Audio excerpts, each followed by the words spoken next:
नमस्कार, मुद्दा में आपका स्वागत है। मैं हूं आपके साथ विनय चौधरी। हरियाणा अब चुनावी रंग में रंगने लगा है। अमित शाह की रैली ने शाही शंखनाद कर दिया है।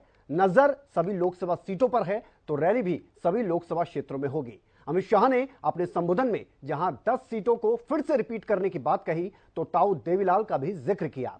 कांग्रेस के परिवारवाद पर चोट की तो पूर्व की हुड्डा सरकार को 3D की सरकार करार दे दिया। विपक्ष इस रैली को लेकर सरकार पर हावी होता नजर आ रहा है। ऐसे में शाह तो रैली करके चले गए हैं, लेकिन कई सवाल भी छोड़ गए हैं। इन्हीं सवालों पर हम चर्चा करेंगे, इनसे रूबरू करवाएंगे, लेकिन पहले ये रिपोर्ट देख लेते हैं। ये हुड्डा सरकार जो थी, ये 3D सरकार।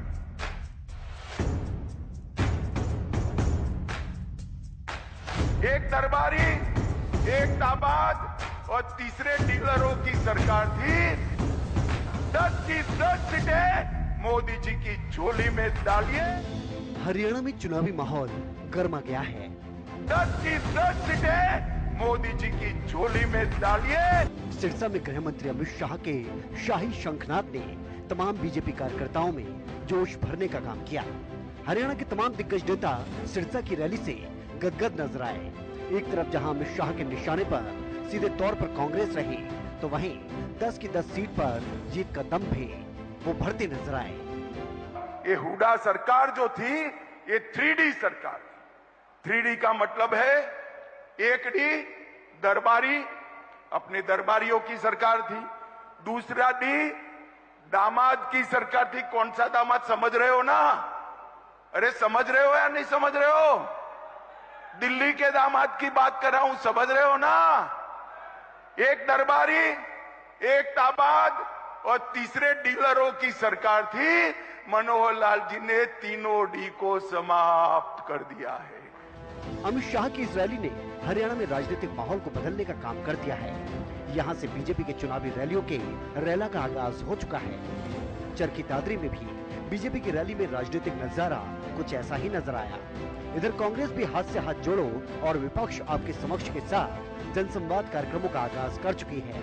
पानीपत पहुंचे कांग्रेस के दिग्गज नेता जहां गठबंधन सरकार पर बरसते नजर आए, तो खुद की सरकार बनाने को लेकर भी अति आत्मविश्वास से लबरेज नजर आए। कांग्रेस देगी, जनहित की सरकार बनाओ, कांग्रेस की सरकार बनाओ, बनेगी। इस गठबंधन ने जनहित का एक भी फैसला नहीं किया। ये गठबंधन कोई नीतियों पर आधारित नहीं है, ये गठबंधन स्वार्थ पे आधारित है। अमित शाह की रैली खासतौर पर चौटाला परिवार का गढ़ माने जाने वाले सिरसा में थी। केंद्रीय गृह मंत्री ने इस रैली में इनेलो और सहयोगी पार्टी जजपा के लिए एक शब्द तक नहीं कहा, लेकिन चौधरी देवीलाल का जिक्र उन्होंने जरूर किया। रैली खत्म होते ही इसके कई सियासी मायने निकाले भी जाने लगे। ऐसे में बीजेपी की इस रैली पर इनेलो नेता का बरसना लाजमी था। 9 साल की उपलब्धि के लिए रैली करने की क्या जरूरत है? फिर तो प्रेस कॉन्फ्रेंस करके उसी में बता दो, ऐड दे दो अखबारों में, उससे पता लग जाएगा लोगों को। फिर इतना बड़ा जो सरकार का खर्चा है वो क्यों करवाया जा रहा है? क्या जरूरत है उसकी? इस एक रैली के ऊपर सरकार का कम से कम भी 10-20 करोड़ रुपया खर्च होगा। वही पैसा अगर ये बजाय इस तरह के काम करने के शहर में, गांव में विकास के लिए खर्च करें तो उसका लोगों को फायदा मिलेगा। रैली के शंखनाद ने आगामी लोकसभा को लेकर भी कई सवाल खड़े कर दिए हैं। इन खबरों को और हवा दे दी है कि आगामी लोकसभा चुनाव में तो कम से कम मौजूदा गठबंधन साथ नजर नहीं आएगा। हवा तब और लगी जब जेजेपी के प्रधान महासचिव का बयान सामने आया। और लोकसभा के चुनाव में भिवानी महेंद्रगढ़ सीट डॉक्टर अजय सिंह चौटाला जी की कर्मस्थली रही है। ऐसे में इस सीट पर पार्टी बहुत मजबूती से चुनाव लड़े, ना केवल लड़े बल्कि देश के सबसे पवित्र और सबसे बड़े राजनीतिक मंदिर में भिवानी महेंद्रगढ़ सीट का जो हिस्सा है वो जेजेपी के हिस्से आए। और जैसा डॉक्टर अजय सिंह चौटाला जी का लगाव रहा इस क्षेत्र के लोगों से, तो उन्हें दोबारा इस क्षेत्र के सेवा का अवसर मिले। और होनी भी नहीं चाहिए। अगर किसी को कोई मानता है, अगर समझौता होता है, तो बाय डिफॉल्ट ही महेंद्रगढ़ और भिवानी की सीट, मैं तो बड़ा हाइपोथेटिकली बोल रहा हूँ क्योंकि मैं ना तो इस बात को तय करने वाला या फैसला करने वाला, मगर आपने कह ही दिया कि समझौता हो गया, उस सिचुएशन में मैं मानता हूं कि फिर इस सीट पे तो किसी का दावा बनता ही नहीं, तो निश्चित तौर पर जननायक जनता पार्टी और डॉक्टर अजय सिंह चौटाला जी की सीट। तमाम पार्टियां दोहरी रणनीति के साथ दोहरी चुनौती पर काम कर रही हैं। मुख्य पार्टी बीजेपी ने हरियाणा में अपनी पहली ही रैली से यह जता दिया है कि इस दोहरी चुनौती के लिए वो हर तरह से तैयार है। तो विपक्ष में अब गुटबाजी और संगठन जैसी खबरों से परे हटकर काम पर लगा हुआ है। ये माहौल ये संकेत दे रहा है कि जल्द ही, या यूं कहें कि 2023 के अंदर ही अंदर बहुत बड़ा हरियाणा में राजनीतिक बदलाव देखने को मिल सकता है। Bureau report, Haryana news. तो सवालों की बात कर लेते हैं। गृह मंत्री की रैली से कितना राजनीतिक माहौल हरियाणा में बदल गया है, यह सबसे बड़ा सवाल है। और एक और चीज कि क्या लोकसभा चुनाव बीजेपी जेजेपी गठबंधन में होगा, इसे लेकर बयानबाजी लगातार हो रही है। दोहरी चुनौती से निपटने के लिए विपक्ष कितना तैयार है, यह भी एक बड़ा सवाल है, अहम सवाल है। सिरसा की रैली बीजेपी के लिए कितनी प्रभावशील रही, ये भी बहुत महत्वपूर्ण सवाल है। इन सवालों पर ही चर्चा करेंगे और ये सवाल बहुत ज्यादा मायने रखते हैं, क्योंकि अमित शाह जब तक हरियाणा में नहीं आए थे, सिरसा में नहीं आए थे, तब तक ये बात हो रही थी कि ये रैली कितनी प्रभावशील होगी, क्या इसके मायने निकाले जाए। लेकिन अब ये रैली हो चुकी है।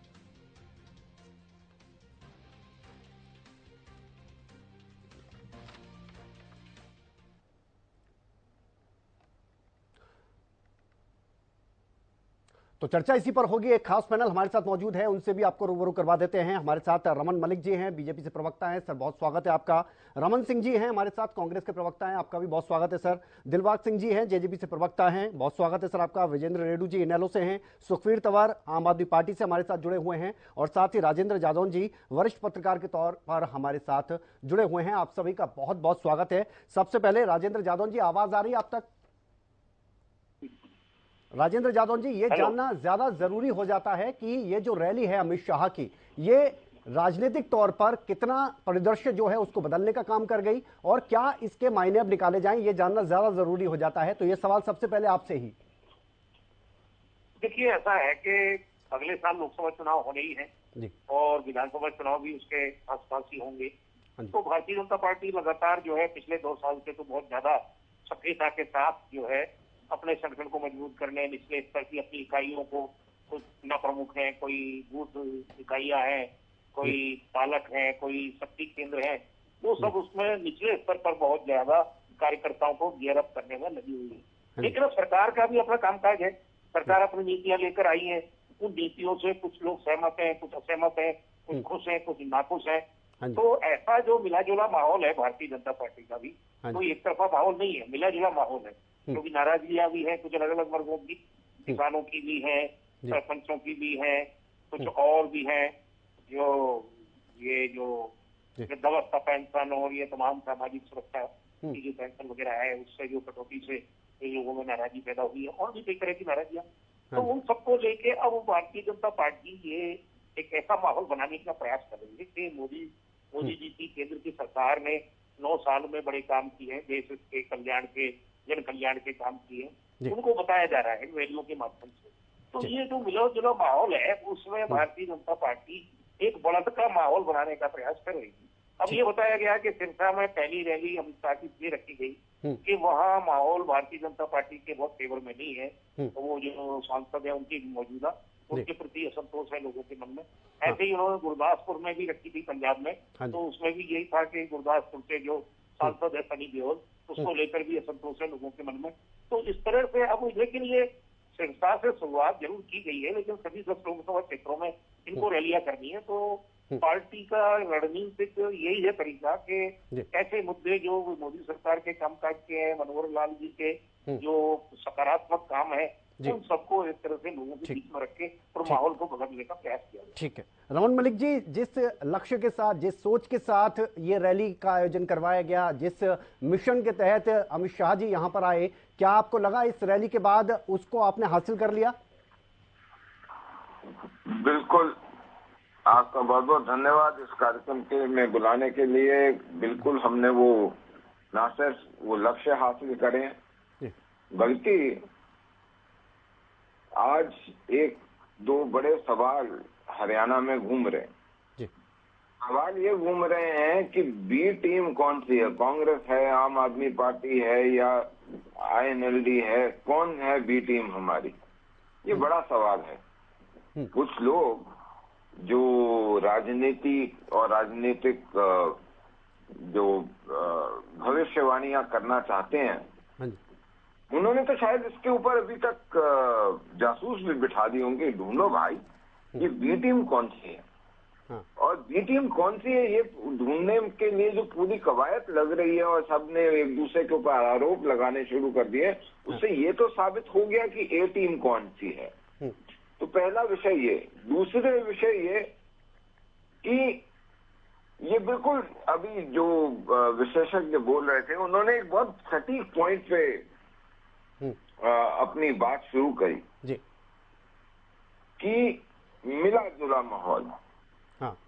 अब ये मिला जुला माहौल में वही बात आती है कि एक अंधे को हाथी को छू के कैसा दिखता है, क्या समझ में आता है, उसके पांव, उसको खंबे याद आते हैं या उसकी सूंड जो है, रस्सी, ये जो चीजें है ना, ये बिल्कुल प्रासंगिक है इस विषय में। इसलिए जी, क्योंकि दिक्कत ये है कि कुछ लोग ये दिखाना चाहते हैं कि बहुत दिक्कत है जी, बहुत बड़ा हाहाकार मच रही है हरियाणा में। हाँ। मैं आपको बड़े मजेदार बात बताता हूँ कि चने की खेती करने वाले बेचारे किसान गहलोत साहब से भीख मांगते हुए नजर आ रहे हैं और गहलोत साहब अपनी चमचमाती हुई बैटरी ऑपरेटेड कार में से जा रहे हैं और वो उनको ऐसे करके हटा देते हैं कि हटो, कुछ नहीं करने करना। चने के भाव मांग रहे थे। तो ये टिकायत चरूनी वगैरह जितने कथित किसान नेता हैं जो रिमोट कंट्रोल पे चलते हैं, और रिमोट कंट्रोल गांधी जी वाला होता है। अच्छा। तो वो कहाँ है कहाँ नहीं है मेरे को समझ में नहीं आता। जबकि अभी ये जो पीछे ड्रामा रचा गया, उस ड्रामे के अंदर हरियाणा से ज्यादा पैसा सूरजमुखी का कहीं नहीं मिलता। नहीं, ये बात ठीक है, लेकिन ड्रामा आप इसको कह रहे हैं, यानी किसान नहीं थे वहां पर और आंदोलन यहाँ करा गया। किसानों का आंदोलन नहीं था साहब। हाँ, किसानों किसान नहीं थे वहां बैठे थे, जो मदारी बैठे हुए हैं उनका है। अच्छा, ठीक। ये वो लोग नहीं है जो किसान हितैषी हैं। अगर किसान हितैषी होते तो अपनी निजी संपत्तियां ऐसे बढ़ती जाती और किसान बेचारा गरीब रहता है। ऐसे हुआ जिस स्पीड से इनके व्यवसाय और इनके सारी संपत्तियां बढ़ी हैं, क्या उस स्पीड से किसान का बढ़ा? अगर नेता का बढ़ा तो किसान का क्यों नहीं बढ़ा? कहीं ना कहीं तो कुछ ना कुछ जो, देखिए, अगर उनके पास कुछ हुनर है, या तो वो हुनर उन्होंने आगे बताया नहीं किसानों को। नहीं, ठीक है सर, किसान वाले मुद्दे नहीं, हम तो अमित शाह की बात कर लेते हैं। अमित शाह जी की जिस तरह वही बात कर रहा हूँ, क्रोनोलॉजी समझा रहा हूँ। अमित शाह जी भी बोलते हैं क्रोनोलॉजी समझिए। हाँ जी, हाँ जी। क्रोनोलॉजी ये है कि ये सारे जो है बैठे हुए हैं ना यहाँ स्क्रीन पे भी, और वो इधर उधर छुप के कभी जो आ जाते हैं मौसमी वाले, हाँ। वो सब के सब एक ही ढाक के तीन पात हैं, उसके अलावा और कुछ नहीं है। इक्का दुक्का लोगों को छोड़ दीजिए। हाँ। तो सिर्फ बौखलाहट के मारे शिकार हैं। बौखलाहट इतनी हो चुकी है कि कुछ और दिमाग में सूझता नहीं, फ्रस्ट्रेशन के शिकार हैं। इनको ठीक है मलिक साहब, थोड़ी सी साधना करनी चाहिए। ठीक है मलिक साहब, चर्चा आगे बढ़ा लेते हैं। रमन सिंह जी, क्या कहेंगे पूरे ये जो कल की रैली रही है अमित शाह जी की, सीधे तौर पर चाहे वो गांधी परिवार की बात की जाए, हुड्डा सरकार की बात की जाए, 3D की सरकार करार दे दिया गया, यानी सीधा सीधा जो प्रहार था वो सिर्फ और सिर्फ कांग्रेस के ऊपर। देखिए, अमित शाह जी का बयान सिर्फ मुद्दों से हटाने का बयान था। इतिहास के काले दिनों में लिखी जाएगी सिरसा की रैली, क्योंकि इसमें सरपंचों को गांव में बंधक बना लिया गया। जो कुछ हुआ है मीडिया और सोशल मीडिया पे भी लोगों ने देखा, जग जाहिर है। मैं अमित शाह जी के वक्तव्य पे जाना चाहूँगा। उन्होंने दो बातें कही कि हरियाणा में तीसरा बच्चा मेडल लेके आता है। मैं एक बात पूछना चाह रहा हूँ, हरियाणा की बेटियों को फिर न्याय क्यों नहीं दिला पाए? जब हरियाणा की बेटियां रोंदी जा रही थी, पीटी जा रही थी, घसीटी जा रही थी, और दिल्ली पुलिस ब्रजभूषण के साथ खड़ी थी, जो कि अमित शाह जी के अधीन है, ये जग जाहिर है, इसमें कोई दो मत बात नहीं है। मैं उससे बड़ी बात है, अगर वो किसानों को लेके, मेरे भारत के अन्नदाता को लेके हरियाणा में कुछ कहते, क्योंकि हरियाणा और पंजाब एक अन्नदाता भूमि है। किसानों की भूमि है। अगर वो उस पे कुछ कहते, उस पे कुछ बोलते तो शायद मैं उनके वक्तव्य की तारीफ भी करता, लेकिन वो भी बड़ा दुर्भाग्यपूर्ण रहा कि उन्होंने ऐसा कुछ नहीं कहा, क्योंकि ये सरकार नियत्ते किसानों को पीटने के सिवा, लाठियां बरसाने के सिवा कुछ दे नहीं सकती, क्योंकि 3 काले कानून जबरदस्ती ये सरकार इस देश में लेकर आई थी। सरकार को मुंह की खानी पड़ी और सरकार को पीछे हटना पड़ा। इसके बाद अगर अमित शाह बात करते रोजगार पे, जो आज बेरोजगारी फैली हुई है, हरियाणा में पेपर 30 से 35 बार लीक हो चुका है। युवाओं के लिए एक उनके भविष्य के साथ जो खिलवाड़ हुए हैं, अगर वो उस पर कुछ बोलते तो हम उनके बयान की तारीफ करते, लेकिन दुर्भाग्य से ऐसा नहीं हुआ। ये रैली सिर्फ और सिर्फ एक जुमला और जुमलों के साथ चलने वाली एक परिभाषा थी। आज कहाँ गए वो लोग जो इस सरकार के साथ कहते थे कि हम इस सरकार के साथ गठबंधन में है? वो भी दिखाई नहीं दिए। लूट का लाइसेंस लेके सरकार चलाई गई है। जग जाहिर है जमुना और यमुना पार भेजने वालों ने हरियाणा को किस तरह से लूटा है, चाहे वो पीडब्ल्यूडी घोटाला हो, शराब घोटाला हो, या 30 से 35 बार पेपर लीक का मामला हो। और मैं बड़ी जिम्मेदारी से कहना चाहता हूँ, हम लोग कच्ची बात नहीं करेंगे, लेकिन हम एक बात जरूर हरियाणा के लोगों को बताना चाहते हैं कि जो 2.5 करोड़ हरियाणवियों के साथ इस सरकार ने धोखा किया या गठबंधन के लोगों ने धोखा किया, हर मामले की जांच होगी और दोषी को बख्शा नहीं जाएगा। ये रैलियां चलती रहती हैं, हर पार्टी को अधिकार है वो अपनी रैली करे। हम इसमें सिर्फ इतना ही कहना चाहते हैं। ठीक है सर, ठीक है। दिलबाग सिंह जी क्या कहेंगे? पूरी रैली निकल गई, लेकिन जो सहयोगी पार्टी है, जो कि सहयोग कर रही है, जो सत्ता में भागीदार है, उसके बारे में बिल्कुल कतई बात नहीं हुई। और दूसरा, लोकसभा को लेकर भी बहुत ज्यादा अब यहाँ पर बयानबाजी तेज होती हुई नजर आ रही है, और जो बयानबाजी हो रही है उसे देखकर लगता है कि लोकसभा में शायद आप लोग साथ ना हो।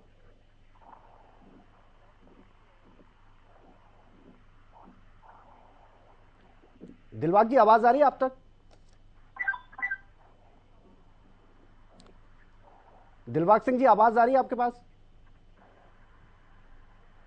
चलने लगता है आवाज नहीं आ रही। मैं विजेंद्र रेड्डू जी की तरफ बढ़ता हूं आगे। रेड्डू साहब क्या कहेंगे इस रैली को लेकर? और दूसरी बात कि इनेलो पर सीधे तौर पर कोई प्रहार नहीं किया, बल्कि चौकीदार का उसको फोन कर ताऊ देवीलाल की भी बात करते नजर आए रेड्डू साहब। तो क्या कहेंगे इस रैली को लेकर, और जो कल अमित शाह का भाषण रहा सीधे तौर पर? हाँ, देखिए, ताऊ देवीलाल तो सर्वमान्य नेता है। सभी पार्टियों के लोग और पूरा हिंदुस्तान उनको सम्मान की दृष्टि से देखता है और सम्मान की दृष्टि से पुकारते हैं, और इसी सम्मान में उनको ताऊ के नाम से भी पुकारा जाता है। दूसरी बात, इंडियन नेशनल लोकदल पार्टी की जहां तक बात है, उन्होंने नाम लिया नहीं लिया इससे कोई फर्क नहीं पड़ता। 2024 में Indian National Lokdal party Haryana प्रदेश में सरकार बना रही है। ये बिल्कुल पक्की बात है, पूरे विश्वास के निश्चित रूप से मैं कह रहा हूं, क्योंकि जिस प्रकार से परिवर्तन यात्रा के माध्यम से इंडियन नेशनल लोकदल पार्टी के हमारे जो नेता हैं अभय सिंह जी चौटाला को जो प्यार और समर्थन और सहयोग जनता से मिल रहा है, उससे साफ नजर आने लगा है कि 2024 में हरियाणा की जनता चौधरी अभय सिंह चौटाला को आशीर्वाद देगी और चंडीगढ़ भेजने का काम करेगी। अगली बात आपने पूछी है रैली के बारे में। विनय जी, पहली बात तो ये है कि जिस सरकार ने लगातार 2 योजना किसी प्रदेश पर शासन किया हो, उसको रैलियां करने की जरूरत नहीं हुआ करती, उसका काम बोलता है। और वहां भी काम बोलता है, और चलो रैली भी करनी है तो उसके लिए वो केंद्रीय मंत्री को बुला करके और देश की बातों को बताने का काम कर रहे हैं। प्रदेश में क्या किया उसकी बजाय उनको बताना चाहिए कि 9 साल में आपने प्रदेश में क्या किया। हरियाणा के मुख्यमंत्री को अपना चिट्ठा रखना चाहिए। वो देश की और मोदी के नाम पर हरियाणा प्रदेश की जनता की वोटों को लूटने का दोबारा से फिर काम करने का विचार कर रहे हैं। इससे इनको कोई फायदा नहीं होगा। अगली बात विनय जी, रैली के हालात आपने देखे होंगे, हमसे ज्यादा विश्लेषण आपने किया होगा। कितने आदमी रैली थे? देश का गृह मंत्री रैली करने के लिए आ रहा है, लगभग 15 से 20 लाख करोड़ उसके ऊपर खर्च किया जा रहा है, और पूरे क्षेत्र में घरों के ऊपर काले झंडे लेकर के विभिन्न संगठन उसका विरोध कर रहे हैं। तो ये पुलिस बल के ऊपर वहां पर लोगों को बिठाया जाता है, और लगभग 7,000 पुलिस और गवर्नमेंट कर्मचारी बिठा करके उस कुर्सियों को भरने का काम किया जाता है।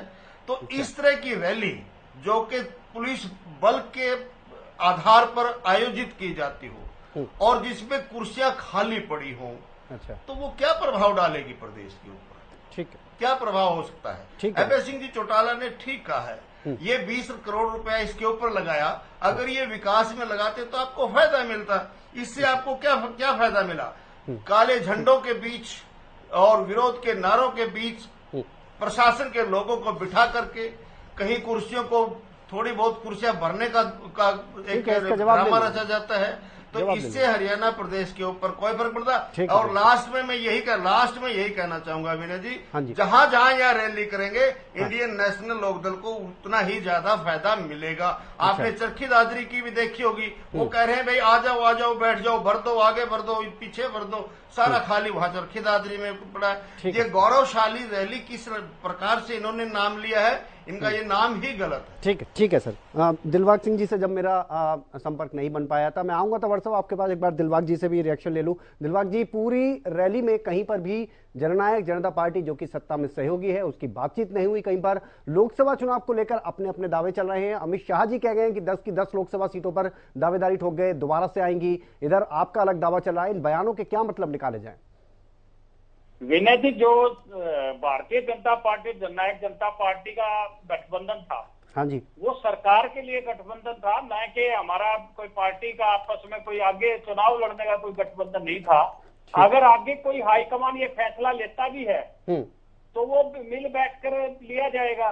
लेकिन आज के दिन जननायक जनता पार्टी जो है वो 10 की 10 सीटों पे तैयार है, 10 की 10 सीटों पे हमारी तैयारी चल रही है। अच्छा, और आपने शायद ये देखा भी होगा, 2 दिन पहले हमारे कार्यकारिणी में ये फैसला लिया गया मीटिंग में कि हम 10 की 10 सीटों पे अपनी रैलियां करने जा रहे हैं। और हर पार्टी का हक है, चाहे वो भारतीय जनता पार्टी है, चाहे वो अदर कोई पार्टी है या जननायक जनता पार्टी है, हर पार्टी का हक है चुनाव के अंदर अपनी तैयारियां करे, चुनाव के अंदर अपनी रैलियां करे। अगर हमारा जिक्र, अब हम रैली करेंगे, हम वहां कोई भारतीय जनता पार्टी का जिक्र थोड़ी करेंगे, हम अपना जिक्र करेंगे भी हम आपके पास। लेकिन सर मुख्यमंत्री की तारीफ कर देते हैं अमित शाह जी, लेकिन कहीं पर भी दुष्यंत चौटाला जी का नाम तक नहीं लेते, तारीफ तक नहीं करते। मिलते रहते हैं दुष्यंत चौटाला जी तो खुद इन तमाम मुख्यमंत्री भारतीय जनता पार्टी के हैं, मुख्यमंत्री जननायक जनता पार्टी के नहीं है। काम तो सर बराबर मिलकर कर रहे हैं आप लोग। श्री दुष्यंत चौटाला जी जो है वो जननायक जनता पार्टी के नेता है, और जो रैली थी वो भारतीय जनता पार्टी की थी, कोई गठबंधन की नहीं थी, कोई सरकार की रैली नहीं रची गई थी। ठीक है सर। सुखवीर तंवर साहब, किस तरह से देखें? आपको तो कहीं पर रेस में मानते ही नहीं, जिस तरह से ये पूरी रैली का रहा, जिस तरह का प्रकरण हमने देखा, जिस तरह का प्रदेश हमने देखा, क्या कहेंगे इस रैली को लेकर? और क्योंकि देखिए तैयारियां यहां से पुरजोर तरीके से शंखनाद के तौर पर देखी जा रही, चुनावी रंग में अब हरियाणा रंगने लगा है, आप कहीं नजर नहीं आ रहे। विनय जी, दरिया अब तेरी खैर नहीं, बूंदों ने बगावत कर ली है, नादान न समझ बुज़दिल इनको, लहरों ने बगावत कर ली है। ये परवाने हैं मौसमा पर, मरने का किसको खौफ, यहाँ तलवार तुझे झुकना होगा, गर्दन ने बगावत कर ली है। आज ये हालात हैं विनय भाई, मैं बता दूं। और जिस प्रकार से कल सिरसा की रैली में आम आदमी पार्टी के नेता और कार्यकर्ताओं को नजरबंद किया गया 24 घंटे पहले, इसका मतलब क्या है? इसका सीधा सीधा मतलब ये है, भारतीय जनता पार्टी आज कितनी डरी हुई है आम आदमी पार्टी और आम आदमी पार्टी के नेताओं कार्यकर्ताओं से। इससे ज्यादा प्रत्यक्ष उदाहरण नहीं हो सकता। इसके अलावा निश्चित तौर पे जिस प्रकार का आम आदमी पार्टी का वैश्विक मॉडल है, रमन सिंह जी आऊंगा आपके पास, बात हो जाएगी। बिजली, पानी, रोजगार और जनहित की योजनाओं में जिस प्रकार का निरंतर हमारा काम है, वो ना के सिर्फ हरियाणा अपितु समस्त राष्ट्र पे अपना एक अलग प्रभाव डाल रहा है। निश्चित तौर पे जिस प्रकार का कल ये फ्लॉप शो अमित शाह का था, मैंने भी वो रैली देखी, एक बार भी कैमरा भीड़ की तरफ नहीं किया गया। इसका मतलब ये है कि ये फ्लॉप शो था। और इसी के साथ कल वहीं नजदीक लगते 100-125 किलोमीटर के क्षेत्र में श्री गंगानगर में अरविंद केजरीवाल जी की रैली थी। अच्छा। उसके फुटेज देख लीजिए, मतलब क्या है। और मैं बता दूं आपको, ये तो अमित शाह जी कल आए, निश्चित तौर पे जिस प्रकार का विषय होना चाहिए था, चांद पे इन्होंने मार मारी 3 काले कानूनों के उसमें, और उसके बाद जिस प्रकार से इन्होंने अग्निवीर में जवान को मारा, और अब जिस प्रकार से पहलवान बेटियों के साथ जो इनका दुर्व्यवहार रहा है, और जिस प्रकार से अमित शाह जी दिल्ली और चंडीगढ़ पुलिस के सर्वे हैं, और जिस प्रकार से दिल्ली पुलिस की विफलता इस विषय में रही है और चंडीगढ़ की विफलता पूर्व के तंवर साहब तीनों की बात करके गए, अमित शाह तीनों की बात करके गए, तंवर साहब जिनकी आप बात कर रहे हैं, अमित तंवर साहब तीनों की बात करके गए हैं, जवान की भी, किसान की भी और पहलवान की भी। उनके अंतर्गत महकमा है। इन बेटियों को इंसाफ दिलाने की जिम्मेदारी किसकी थी? जिस प्रकार से पॉस्को का विषय था और उसमें जो लड़की का ध्यान बदलवाने के लिए दबाव डाला गया और जिस प्रकार का समय दिया गया, हम इस बात का पुरजोर विरोध करते हैं।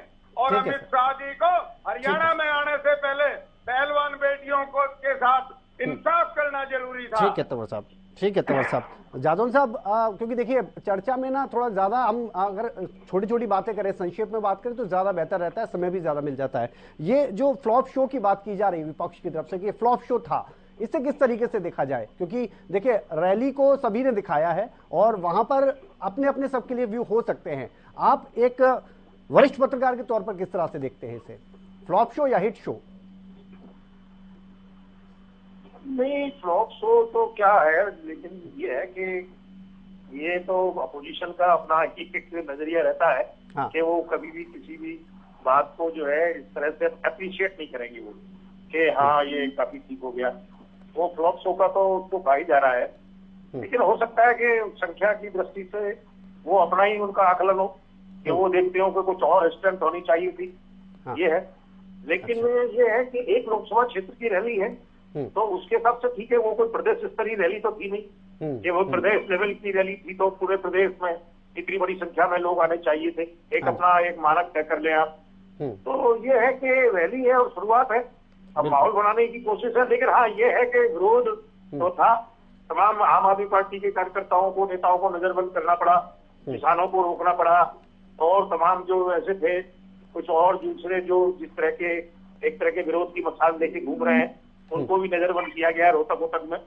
तो ये है कि लेकिन फ्लॉप शो तो कैसे पूरी तरह से नहीं कहा जा सकता। रैली तो हुई है, लेकिन ये है कि जो एक्सपेक्टेशन और जो विपक्ष के अपने पैरामीटर होते हैं उस हिसाब से उनको दिखता होगा कि इसमें कुछ कमी रही है, तो वो फ्लॉप शो कह रहे हैं। मलिक साहब, विपक्ष पूरी तरह से फ्लॉप शो बता रहा है रमन मलिक जी इसको, जो अमित शाह जी आए, और दूसरी चीज इनेलो और आम आदमी पार्टी के बारे में बिल्कुल बात नहीं की। इसका मतलब आप ये मानते हैं कि रेस में ही नहीं मान रहे इन लोगों को? कौन?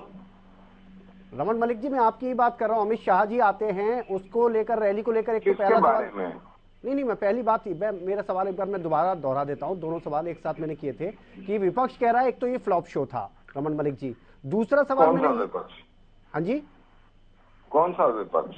चाहे वो कांग्रेस की बात कर लीजिए, इनेलो की बात कर लीजिए, आम आदमी पार्टी की बात कर लीजिए। ये मतलब कांग्रेस चलिए विपक्ष है, उसके बारे में हमने बात करी है। हाँ जी। बाकी दो आर इररिलेवेंट, उनके बारे में हमने बात ही नहीं करी है, वो स्तर पे ही नहीं बात भी करी जाए।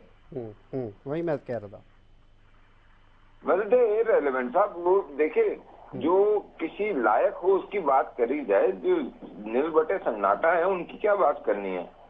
मैं ये बात करना चाहता हूँ, ये जो काले झंडों का वर्णन करा जा रहा था, हाँ जी, ये काले झंडे दिखाने वाले, करने वाले गिनती चुनती के कुछ लोग हैं जिनको किसी को राजनीतिक अभिलाषा है, किसी को और कोई अभिलाषा है, किसी के चलते चलाते गोरख जो जिसके चलते चलाते धंधे थे वो बंद हो गए, किसी के इसमें आप देखिए जो दलालों के काम करते थे, जो डीलरों के काम करते थे, जो एक सिस्टमैटिक इरोजन करते थे, ये सारों के काम होंगे। आप उनकी बात करिए ना, आऊंगा तंवर साहब, आपका नंबर आएगा तब आऊंगा तंवर साहब, आऊंगा। जो 2.5 लाख बच्चे जो कभी थे ही नहीं और स्कूलों में पंजीकरण हुआ था, उनकी बात करिए। जो बुढ़ापा पेंशन फ्री में दे रहे थे उनकी बात करिए। जो खाना फ्री में खा रहे थे उनकी बात करिए, जो थे ही नहीं कभी लोग। तो जब आधार से मैचिंग करी गई तो वो लोग पता ही नहीं लगे कि वो गायब कहाँ से हो गए, हवा में उड़ गए। तो ये सारे लोगों को परेशानी है। अब ये जो आते हैं ना कि जी ये हो गया वो गया, हमारे लोगों को बनकर पता होता है एरिया में कौन बीसी है, बैड कैरेक्टर कौन है, उपद्रवी कौन है, उपद्रव जीवी कौन है, ये पता होता है। और अच्छे कामों के समय हम सब बोलते हैं विकार को हटा के रखना चाहिए, पूजा पाठ में भी और वैसे भी। अच्छा, जो उपद्रव जीवी हैं हाँ जी, उनके लिए एक ही जगह होनी चाहिए। किसका नाम ले रहे हैं सर? सीधे तौर पर बोलिए ना, खुले मंच पर बैठे आप, सीधे तौर पर बोलिए। उपद्रवी किसको बता रहे हैं? खुले मंच पर बोल रहे हैं, उपद्रव जीवी हैं। हाँ। जिनको दर्द हो रही है कि हमारे लोगों को बंद कर दिया, वो उपद्रव जीवी हैं। आम आदमी पार्टी की बात कर रहे हैं आप, तो एक्सेप्ट कर ही रहे हैं। तो इसमें कोई बहुत ऐसी बात नहीं है और इनके ऊपर इतना ध्यान देने की जरूरत नहीं। हाँ, ध्यान इसलिए देना चाहिए कि जो दिल्ली में शीश महल बनवाया गया उसकी जानकारी जनता के साथ कब साझा करेंगे? वो व्यक्ति जो ये बोलता था कि कहीं भी दिल्ली में अगर बलात्कार होता है तो वो मुख्यमंत्री का एक कार्यकुशलता ना होना दर्शाता है, ये शीला दीक्षित के लिए कहते थे। मेरे पास उसकी टेप भी है, राहुल कंवल को दिया था इन्होंने। हाँ। और बाद में वो साथ बोलते कि मेरे पास टेक्निक है जी, मैं अगर मुख्यमंत्री बना तो मैं ये सुनिश्चित कर लूंगा कि कोई रेप ना हो, मैं दिल्ली पुलिस से भी काम निकाल लूंगा। मेरे को पता है दिल्ली पुलिस का कंट्रोल मुख्यमंत्री में नहीं है और मुख्यमंत्री कैसे बोल सकता है कि मेरे कंट्रोल में नहीं है? अच्छा, ये उनके अपने बोले हुए लफ्ज हैं। तो कितनी जगहों से पलटी मारेंगे पलटीवाल मेरे को नहीं पता, ठीक, लेकिन हाँ बार बार जहाँ मारेंगे वहाँ दिखाएंगे कि यहाँ से भी ऐसे साहब पलटी मारी। अब लास्ट बात मैं बोलना चाहता हूँ। हाँ जी, हमने विकास करा और हम हर विकास के स्थान पे अपनी रैलियां हर लोकसभा में कर रहे हैं। हम विकास के ऊपर चर्चा कर रहे हैं, हम तो जन संवाद कर रहे हैं विकास के ऊपर। आप ये बताइए, आप अपने परिवार और उनके रिश्तेदारों के विकास, अपने लोग और अपने डीलरों के विश्वास के लिए, उनके विकास के लिए जो काम कर रहा है उस पर कब आप चर्चा करेंगे? ठीक है सर, ले लेते जवाब। वो जब तक जेल नहीं पहुंचेंगे तब तक आऊंगा। तंवर साहब आऊंगा, please sir, please sir, Tanwar साहब मैं आ जाऊंगा अभी। आप मैं ले लूंगा, 10 सेकंड ले लूंगा एक बार, प्लीज प्लीज। आप बात पूरी करिए मलिक साहब अपनी। कोई बात नहीं सर, कोई बात नहीं। देखिए कोई किसी के बीच में बोल रहे हैं, फिर बीच में बोल रहे हैं। अरे सुन तो लो, मेरे सवाल का जवाब दे दो। आप कह लीजिए फिर। ये पहले ही एक लेवल था, उसके बाद जब से संगति बदली है तब से ये और उत्तेजित हो चुके हुए हैं। खैर बहरहाल मैं इतना बोलना चाहता हूँ कि जो व्यक्ति अपने घर वालों का नहीं हुआ, हरियाणा का नहीं हुआ, वो कोई नहीं, मैं आऊंगा तंवर साहब आपके पास आऊंगा सर, कोई दिक्कत नहीं है। पंजाब को दे दिया हमारा, ये चीज आप ध्यान रखो ना इनका बयान के। जब आपकी बारी आएगी तो दे देना जवाब सर, कोई दिक्कत नहीं। आप याद रखो ना इन्होंने क्या कहा। कोई नहीं मलिक साहब, आगे बढ़ाते चर्चा। वो देखिए साहब पानी पियो, शांति शांति। कोई नहीं सर, मैं ये चर्चा को बढ़ाते आगे कि पंजाब से पानी देते नहीं है और दिल्ली से एक्स्ट्रा पानी हरियाणा से खींच लेते हैं। ये तो ऐसे लुटेरे हैं हरियाणा। ठीक है सर, ले लूंगा मैं इनका जवाब ले लूंगा। एक बार मुझे रमन सिंह जी के पास जाना है। रमन सिंह जी, 3D की सरकार, ये एक नया नारा दे गए हैं यहाँ पर अमित शाह जी, और वही बात यहाँ पर मलिक साहब भी कह रहे हैं, वो डीलरों की बात कर रहे हैं, दरबारी की बात कर रहे हैं। तो ये जो 3D वाला जो नारा है, लग रहा है आगे बढ़ता हुआ नजर आएगा इन लोगों की तरफ से। ना तो कोई 3D मुद्दा है, ना ही दरबारी कोई मुद्दा है। भूपेंद्र सिंह हुड्डा जी 36 बिरादरी के नेता हैं, जिन्होंने हरियाणा को 10 साल बड़े अच्छी तरह से चलाया है और ये जग जाहिर है। दूसरी बात, मैं आपसे सिर्फ 1 मिनट लूंगा क्योंकि मुद्दा बड़ा गंभीर है। हाँ जी, कल 2 प्रोग्राम थे, एक अमित शाह जी की रैली सिरसा में थी और दूसरे भूपेंद्र सिंह हुड्डा जी पानीपत में थे। देखो मुद्दों पे बात होनी चाहिए थी। अमित शाह जी का वक्तव्य मैंने पहले मौका मिला दिया। दूसरा मैं बताता हूँ, जब हमारा जनसंवाद था, कल हमारा प्रोग्राम था, उसमें हमने सिर्फ हरियाणा के मुद्दों की बात की है। उसमें चाहे हरियाणा में हम कर्मचारियों को छत्तीसगढ़ और हिमाचल की तर्ज पे पुरानी पेंशन लागू करके देंगे, ठीक है। हम लोगों की तरह जमुना पार कह के 6,000 पेंशन की घोषणा नहीं करेंगे। हम सीधा कह रहे हैं कि सरकार आते ही पहली कैबिनेट में 6,000 बुढ़ापा पेंशन की जाएगी, ठीक है। अच्छा। जिन लोगों के बीपीएल के सहारे लेके राशन कार्ड पीपी का सहारा लेके काटे गए हैं उनको पुनः बहाल किया जाएगा। मुद्दा गंभीर है। दूसरी बात, आज हरियाणा में सबसे बड़ा मुद्दा है परिवार पहचान पत्र और प्रॉपर्टी आईडी को खत्म कर दिया जाएगा जड़ से। दूसरी बात, 300 यूनिट बिजली फ्री दी जाएगी। और उसके साथ साथ मैं बिल्कुल आपको लेके जाना चाहूंगा अहम मुद्दे पर, जो कि हमारे घर में रसोइयों से शुरू होती है बात। आज सिलेंडर लगभग 1150 के पास पहुंचा हुआ है। कांग्रेस की सरकार जब सत्ता से गई थी 410 रुपए का था। और हमने अपने, कल भी हमारे हुड्डा साहब ने बात दोहराई है कि हम कांग्रेस की सरकार और आम जनता की सरकार बनते ही इसको 500 रुपए किया जाएगा।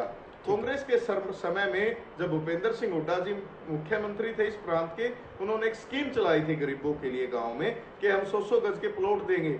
और कल फिर उस बात का जिक्र हुआ कि सरकार आते ही हर गरीब परिवार को 100 गज का प्लॉट दिया जाएगा, उसके साथ 2 कमरे बना के नहीं, उस समय बिजली पानी की सुविधा देके। सर 2019 में भी इस तरह की बातें की गई थी, थोड़ी कमी रह गई, यानी अब चीजें जो आप कर रहे हैं। मेरी बात सुनिए, अब मेरी बात तो सुनिए। कांग्रेस की सरकार अपने वादे करती है और सरकार को अपने वादे पूरे करने का अधिकार है। मलिक साहब रुकिए, जरा बात पूरी हो जाने दीजिए। नहीं सर, ये मलिक साहब, अच्छा मैं आ जाऊंगा ना सर आपके पास।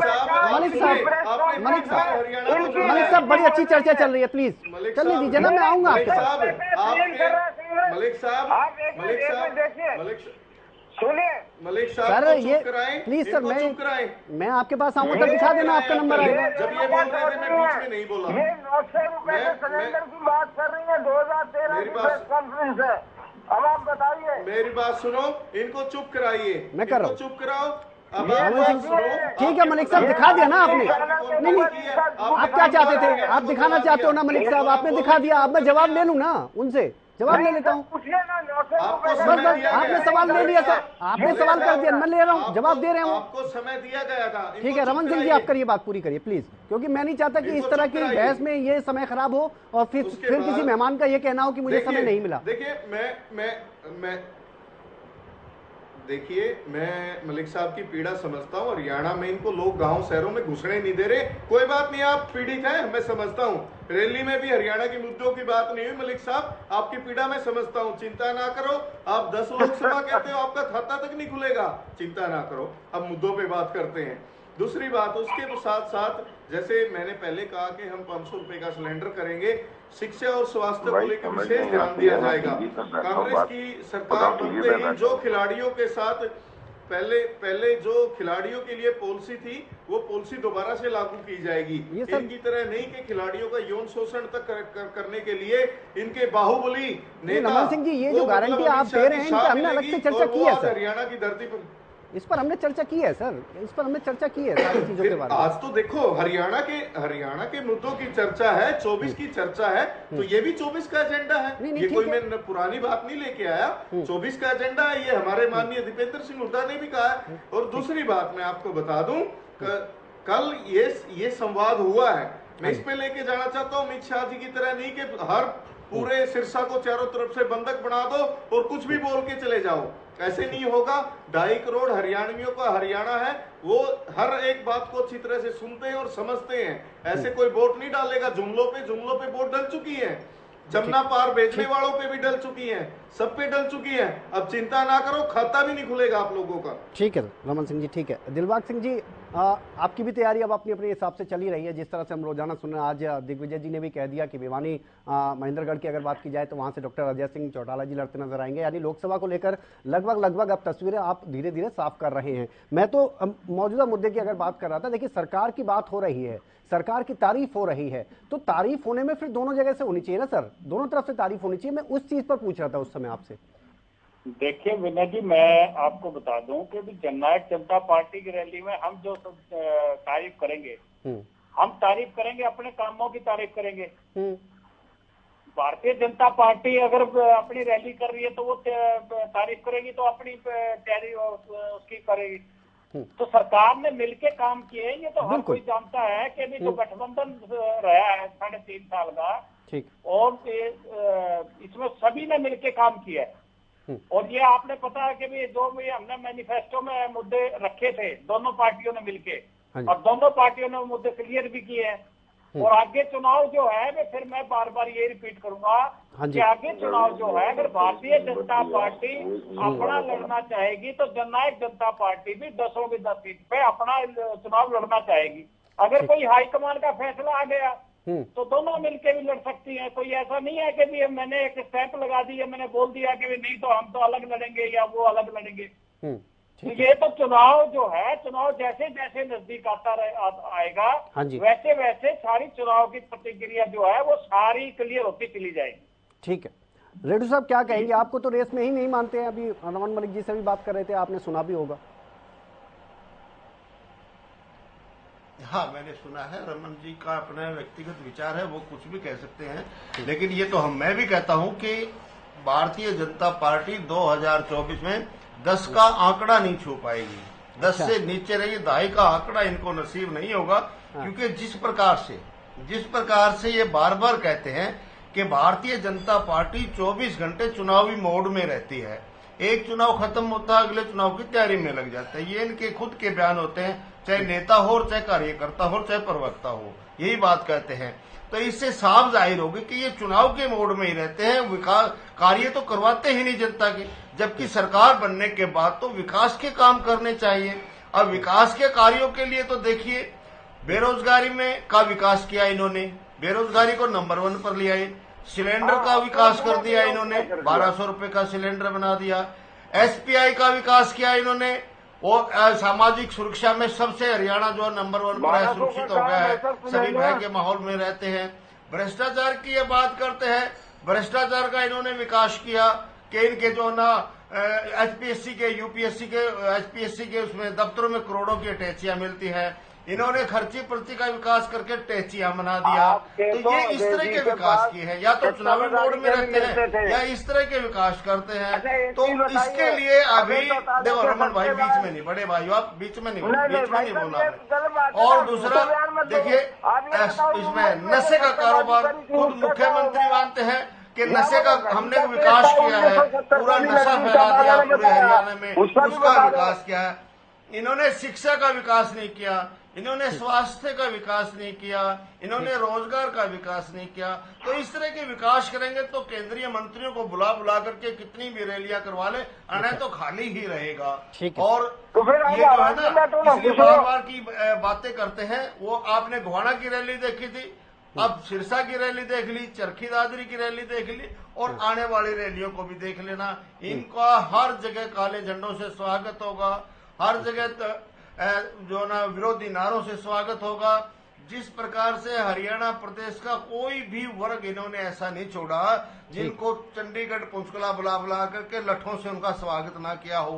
हर वर्ग का लठों से स्वागत भाषण वीर बन गए हैं विनय जी, ये भाषण वीर है। बस चलिए आगे बढ़ते हैं। भाषण वीर है ये लोग। अभी कहते हैं हम लोग किसानों को MSP दे रहे हैं, और किसान MSP के लिए आंदोलन कर रहे हैं। ये कह रहे हैं कि हम सारी फसलें MSP पर खरीद रहे हैं, और MSP के लिए, सूरजमुखी के लिए लोग आंदोलन कर रहे हैं, बाजरे के लिए लोग आंदोलन कर रहे हैं। एक विकास इन्होंने किया, भावांतर का विकास किया। तो ऐसे सारे नेगेटिव विकास किए, इसलिए इनको कुछ प्राप्त होने वाला नहीं है इंडियन नेशनल लोकदल पार्टी सरकार बनाने का। ठीक है रेड्डी साहब। तंवर साहब, आप उस समय मैंने आपको रोका, माफ करना, लेकिन अब आप जवाब दे सकते हैं। दूसरी बात, पंजाब में होते हैं तो पूरी तरह से आम आदमी पार्टी निशाने पर होती है, लेकिन जैसे हरियाणा में आते हैं तो एक शब्द आम आदमी पार्टी को लेकर नहीं होता। इसका मतलब ये है कि हरियाणा में आम आदमी पार्टी को कहीं नहीं देखते, चाहे वो केंद्र के बीजेपी के नेता हो या फिर वो प्रदेश के हों। कल सिरसा में रैली थी।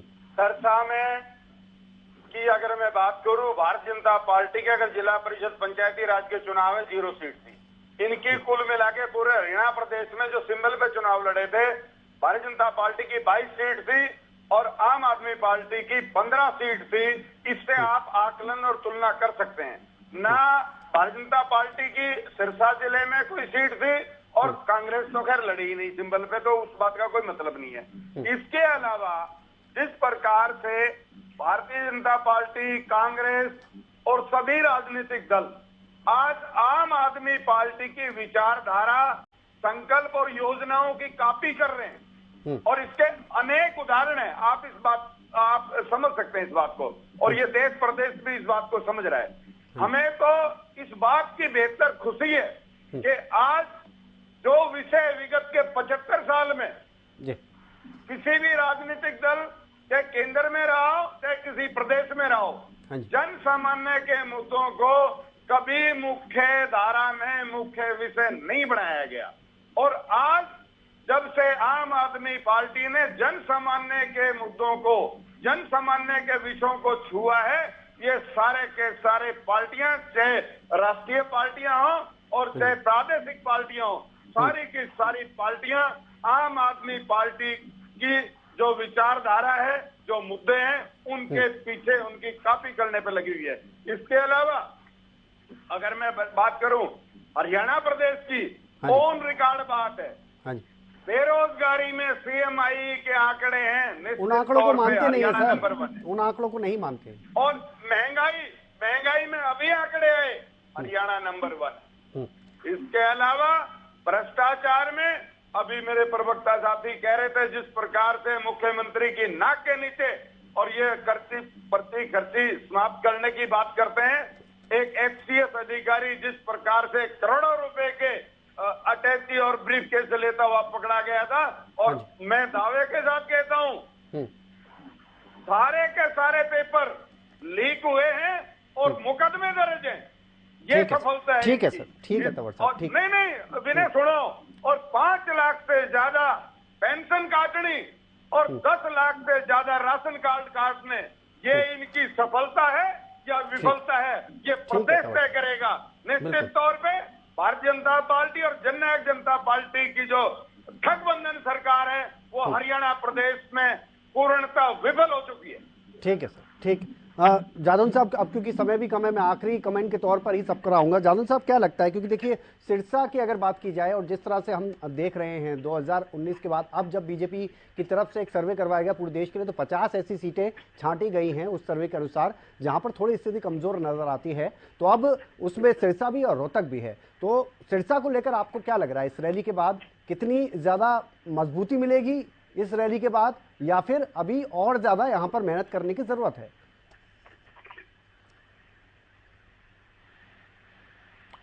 जादौन साहब सुन रहे हैं आप? राजेंद्र जादौन जी सुन रहे हैं आप? चले, लगता है ठीक, लगता है यहाँ पर संपर्क टूट गया है उनसे। मलिक साहब, आखिरी कमेंट के तौर पर आ रहा हूँ, क्या कहेंगे, क्योंकि देखिए जिस तरह से सिरसा में पूरी ताकत लगाई है आप लोगों ने, और आपके हिसाब से एक ये पूरा हिट शो रहा है, तो यहाँ पर अभी कुछ और कमी बेशी रह गई है, और ज्यादा अभी ताकत लगाई जाएगी आने वाले दिनों में, या फिर अब यहाँ से जो बाकी जगहों पर हैं उन पर भी इसी तरह का हमें शो देखने को मिलेगा? देखिए, 2 चीजें बड़ी स्पष्ट तौर पे होंगी, और मेरे विपक्ष में बैठे ऐसे लोग भी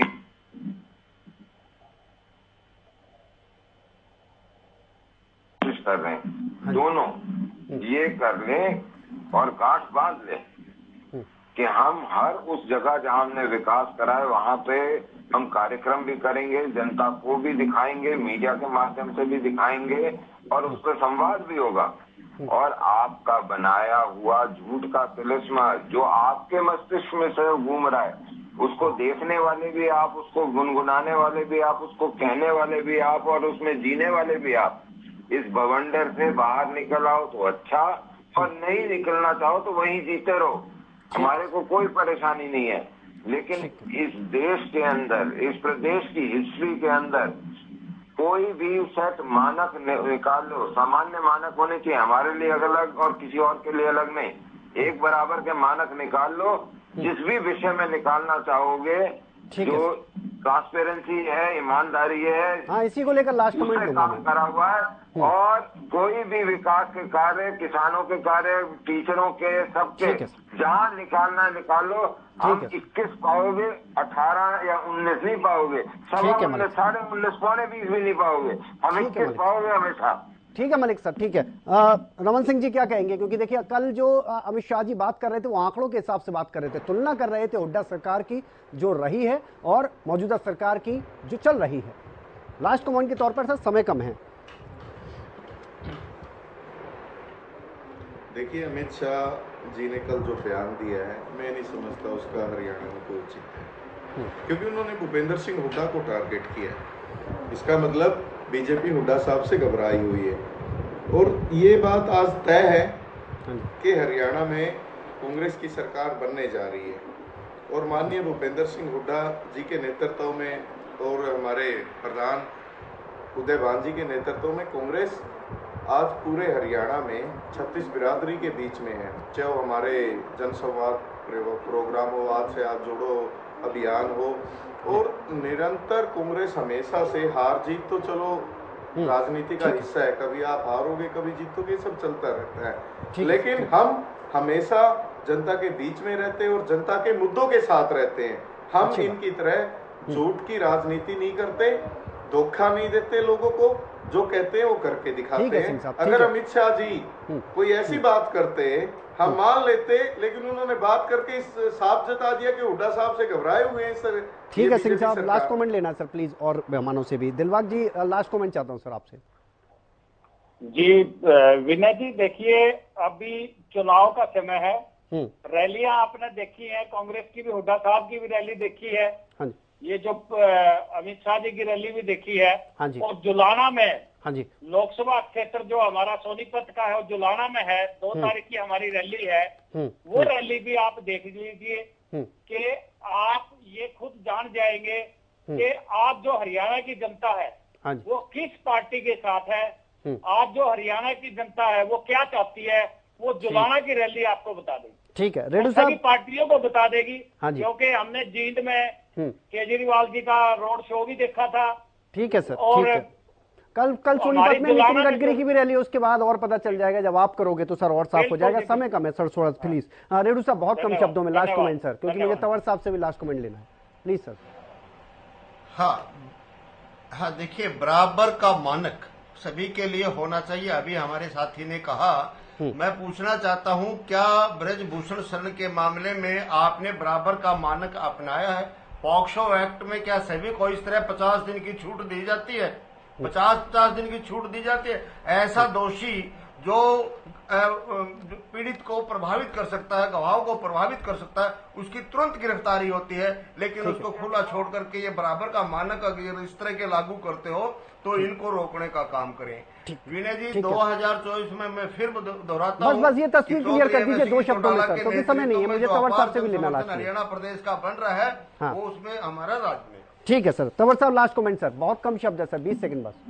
स्वामीनाथन कमेटी की रिपोर्ट की अनुशंसा पर विफलता, किसान की आय दुगुनी करने पर विफलता, और जिस प्रकार से पीपड़ी में बार बार लाठीचार्ज हुआ, और जैसे कि आज के मंत्री देवेंद्र बबली ने किसान आंदोलन में कहा था कि हमें तो जनता के बीच में लोहे के अंडरवियर पहन के जाना पड़ेगा, तो भारतीय जनता पार्टी और जननायक जनता पार्टी अपने लोहे के अंडरवियर के लिए जनता में जाने के लिए तैयार रहे, यही मुझे कहना है। ठीक है, बहुत शुक्रिया आप सभी मेहमानों का, बहुत बहुत शुक्रिया। लेकिन सबसे बड़ा सवाल अभी भी यही है कि क्या ये चुनावी शंखनाद है 2024 के लिए बिगुल बज चुका है? अगर बज चुका है तो आगे किस तरह की तस्वीर बनेगी? क्या जो तस्वीर अभी बनी हुई है उसमें बहुत सारे बदलाव देखने को मिलेंगे? क्योंकि हम भी यही सोच रहे हैं कि साल 2023 खत्म होते होते हरियाणा की राजनीति में बहुत बड़ा बदलाव देखने को मिल सकता है। मुद्दा में फिलहाल मेरे साथ इतना ही। आप बने रहिए हरियाणा न्यूज के साथ। नमस्कार।